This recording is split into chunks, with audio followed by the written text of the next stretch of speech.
Hey everyone, welcome back to Python Code Nemesis. In today's video, we'll be looking into client-side and server-side errors with some Python examples. In web development, encountering errors is inevitable.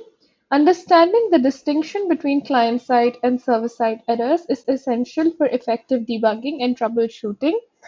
This is in continuation with the previous video we did on HTTP status codes. In this article, we'll delve into the concepts of client-side and server-side errors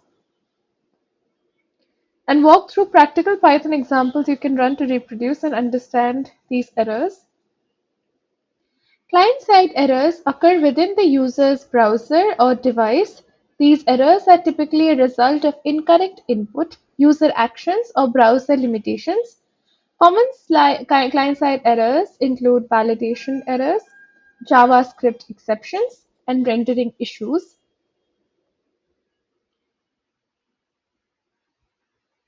To reproduce this error, create an HTML page, paste the above code into it, and open in the web browser. Clicking the button will trigger a client-side error due to the call to the non-existent function. To see the error, right-click on the screen, click on Inspect, and go to the Console tab.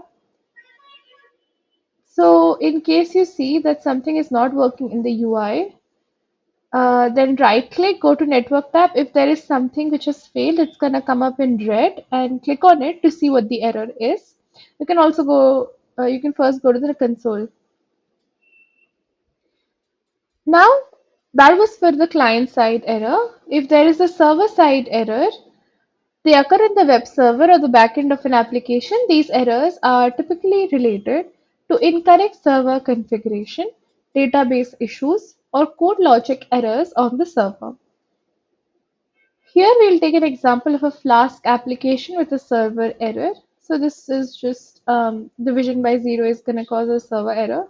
So if you run this and then try to run this URL in your browser, localhost 5000/error, you'll encounter a server-side error due to division by zero. This will be the browser output, and this will be the backend logs output. So you saw that the second one was a server-side error and the first one was a client-side error. So when you're debugging a real complex application in work, it's very good to know these things because not everyone kind of talks you through it. So it's always great to know. So when you see an error, you know whether you need to look into the client side or is some backend issue or not. And you know exactly where to look because there is a stat trace that is printed in the logs.